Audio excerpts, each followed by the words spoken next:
Hello दोस्तों, हम लोगों ने पिछले वीडियो में युग्मक जनन और अंड जनन के बारे में विस्तार से चर्चा किया और आज के इस वीडियो में हम युग्मक जनन से संबंधित शुक्र जनन के बारे में चर्चा करेंगे।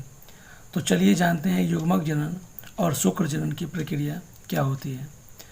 युग्मक जनन, जिसे गैमेटोजेनेसिस कहते हैं, यह एक ऐसी प्रक्रिया होती है जिसमें नर के वृषणों या मादा के अंडाशयों की जनन एपिथेलियम कोशिकाओं द्वारा नर युग्मक या मादा युग्मक के निर्माण की प्रक्रिया को ही युग्मक जनन या गैमेटोजेनेसिस कहा जाता है।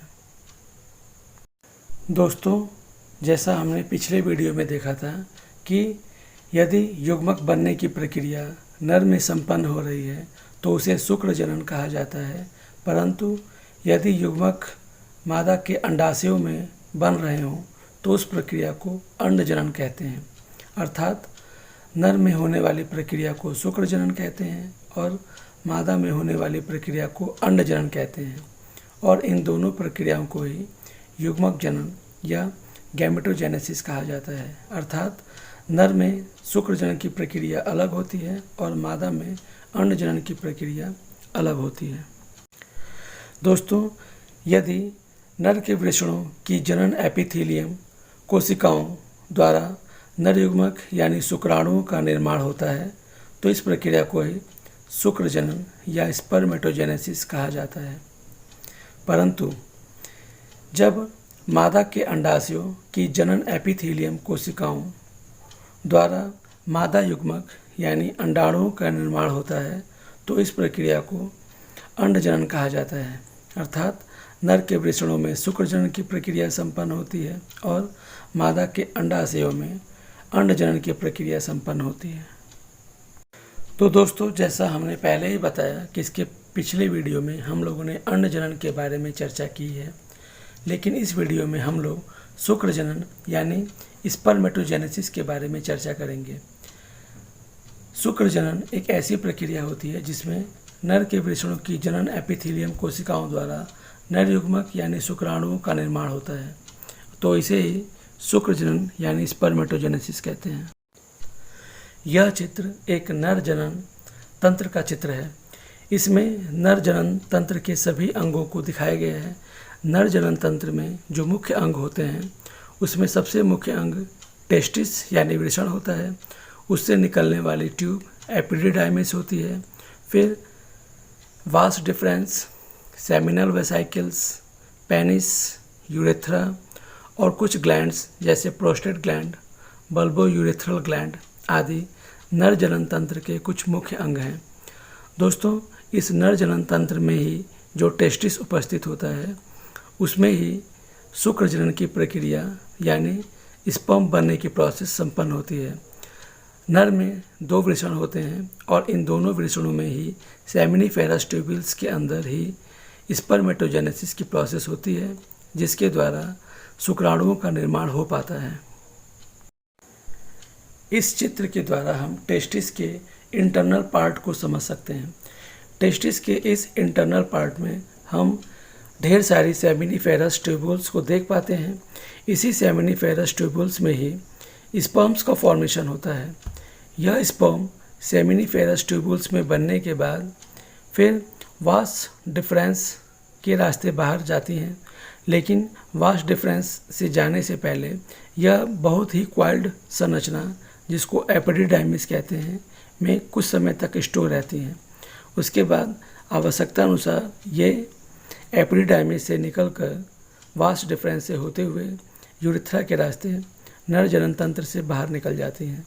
तो इस चित्र में सेमिनिफेरस ट्यूब्यूल्स को दिखाया गया है जिसमें शुक्राणुओं का निर्माण होता है, अर्थात स्पर्मेटोजेनेसिस की प्रोसेस संपन्न होती है। यह चित्र नर के वृषणों का टीएस का सेक्शन है। इस चित्र में डिफरेंट टाइप के स्पर्मेटिक डेवलपमेंटल स्टेज को दिखाया गया है, जिसमें बहुत सारे स्पर्मेटोजोन को दिखाया गया है। उसके बाद स्पर्मेटोसाइट्स, फिर स्पर्मेटिड्स को दिखाया गया है। यही स्पर्मेटिड बाद में स्पर्म का फॉर्मेशन कर पाती हैं। इसमें सेल ऑफ सर्टोलाई को भी दिखाया गया है, जो डेवलपमेंटल पीरियड के स्पर्म को पोषण देने का काम करती हैं। तो इस चित्र में टेस्टिस के टीयर्स के द्वारा स्पर्म के डिफरेंटल स्टेज को दिखाने की कोशिश की गई है। तो चलिए इस शुक्र जनन की प्रक्रिया को विस्तार से समझते हैं।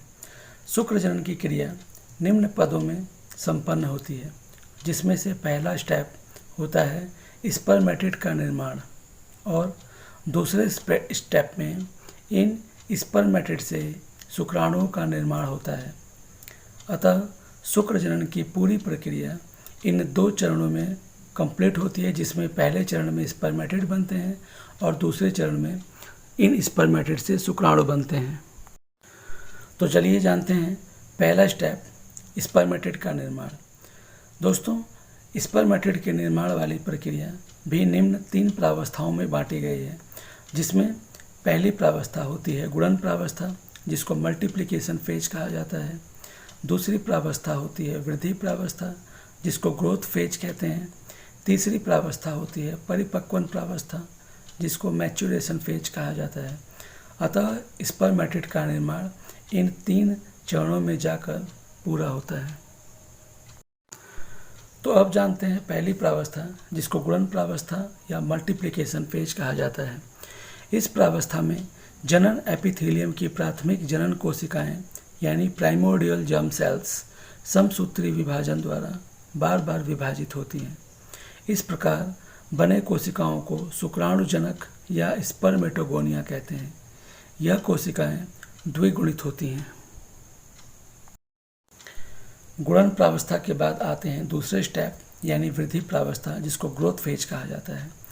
इस अवस्था में गुणन प्रावस्था से बने हुए स्पर्मेटोगोनिया पोषक पदार्थ एकत्र करके आकार में काफ़ी बड़े हो जाते हैं। अब यह प्राइमरी स्पर्मेटोसाइट्स कहलाते हैं। इनका केंद्रक भी काफ़ी बड़ा हो जाता है। वृद्धि प्रावस्था के बाद आती है तीसरी प्रावस्था, जिसको परिपक्वन प्रावस्था या मैच्योरेशन फेज कहते हैं। इस प्रावस्था में भी 2 विभाजन होते हैं, जिसमें पहला प्रथम परिपक्वन विभाजन होता है और दूसरा द्वितीय परिपक्वन विभाजन होता है। अर्थात परिपक्वन प्रावस्था इन 2 विभाजनों के द्वारा पूरी होती है, जिसको प्रथम परिपक्वन विभाजन और द्वितीय परिपक्वन विभाजन कहा जाता है। दोस्तों, प्रथम परिपक्वन विभाजन में प्राथमिक स्पर्मेटोसाइट कोशिका में सबसे पहले अर्धसूत्री विभाजन यानी मियोसिस डिवीजन होता है। इसको ही प्रथम परिपक्वन विभाजन कहते हैं। इससे दोनों कोशिकाएं जो नई बनती हैं उसे द्वितीयक स्पर्मेटोसाइट या सेकेंडरी स्पर्मेटोसाइट कहा जाता है। इसके बाद आती है द्वितीय परिपक्वन विभाजन। इस विभाजन में द्वितीयक स्पर्मेटोसाइट कोशिकाओं में विभाजन के बाद स्पर्मेटिड का निर्माण होता है। इस विभाजन में प्रत्येक द्वितीयक स्पर्मेटोसाइट कोशिकाओं में विभाजन के बाद स्पर्मेटिड का निर्माण होता है। इस विभाजन में प्रत्येक प्राइमरी स्पर्मेटोसाइट से 4 कोशिकाएं बनते हैं। तो चलिए अब इस पूरी प्रक्रिया को ध्यान से समझते हैं। सबसे पहले प्राइमोर्डियल जर्म सेल्स में माइटोसिस डिवीजन होता है, जिससे मल्टीप्लिकेशन फेज कहा जाता है। और इस फेज में प्राइमोर्डियल जर्म सेल से बहुत सारी छोटी छोटी स्पर्मेटोगोनिया का फॉर्मेशन हो जाता है। क्योंकि यह विभाजन बहुत बार होता रहता है, इसीलिए इसको मल्टीप्लिकेशन फेज कहते हैं, क्योंकि इसमें प्राइमोर्डियल जर्म सेल्स का विभाजन बार बार होकर स्पर्मेटोगोनिया का निर्माण होता है। इसके बाद ग्रोथ फेज आती है, जिसमें स्पर्मेटोगोनिया कुछ पोषक पदार्थ एकत्र करके काफ़ी बड़ी हो जाती है, जिससे स्पर्मेटोगोनिया से प्राइमरी स्पर्मेटोसाइट्स का निर्माण होता है। तो प्राइमरी स्पर्मेटोसाइट्स बनते ही ग्रोथ फेज ख़त्म हो जाती है और उसके बाद मल्टीप्लिकेशन फेज और ग्रोथ फेज के बाद मैच्योरेशन फेज आती है। इस मैच्योरेशन फेज में प्राइमरी स्पर्मेटोसाइट्स में सबसे पहले मियोसिस डिवीजन यानी अर्धसूत्री विभाजन होता है, जिससे सेकेंडरी स्पर्मेटोसाइट्स का फॉर्मेशन होता है। इस सेकेंडरी स्पर्मेटोसाइट में फिर से विभाजन होता है, जिससे एक कोशिका से 2 स्पर्मेटेड का निर्माण हो जाता है। इस तरह से प्राइमरी स्पर्मेटोसाइट से 4 स्पर्मेटेड का निर्माण होता है और फिर इस स्पर्मेटेड के बाद में विकास के द्वारा नए नए शुक्राणुओं का निर्माण हो जाता है। तो इस तरह से स्पर्मेटेड से फाइनली शुक्राणुओं का निर्माण होता है और इस तरह से शुक्र जनन की प्रक्रिया संपन्न होती है। दोस्तों, अब जानते हैं इस शुक्र जनन प्रक्रिया का क्या महत्व होता है। दोस्तों, शुक्र जनन की प्रक्रिया से बनने वाले शुक्राणुओं में गुणसूत्रों की संख्या उसकी जनक कोशिका से आधी हो जाती है। यदि गुणसूत्रों की संख्या आधी न हो तो उनकी अगली पीढ़ी में गुणसूत्र डबल हो जाते हैं, जो संभव नहीं है। इसके अलावा इस प्रक्रिया से एक द्विगुणित यानी डिप्लॉयड कोशिका से 4 अगुणित यानी हैप्लॉयड कोशिकाओं का निर्माण होता है। तो इस तरह से शुक्र जनन अगली पीढ़ी को उत्पन्न करने और उसमें बिना किसी परेशानी के अगली पीढ़ी उत्पन्न करने के लिए शुक्र जनन की प्रक्रिया बहुत ही महत्वपूर्ण होती है। तो दोस्तों, इस वीडियो में हम लोगों ने शुक्र जनन की प्रक्रिया को विस्तार से जाना और शुक्र जनन का हमारे जीवन या किसी भी जीव के जीवन में क्या महत्व होता है, इसके बारे में भी चर्चा की। आई होप आपको यह वीडियो ज़रूर पसंद आया होगा और इस वीडियो से आपको ज़रूर एक अच्छी नॉलेज मिली होगी। धन्यवाद। तो दोस्तों, आपको यह वीडियो कैसा लगा, इसे हमारे कमेंट बॉक्स में ज़रूर बताएं और इस चैनल को लाइक और सब्सक्राइब ज़रूर करें। धन्यवाद।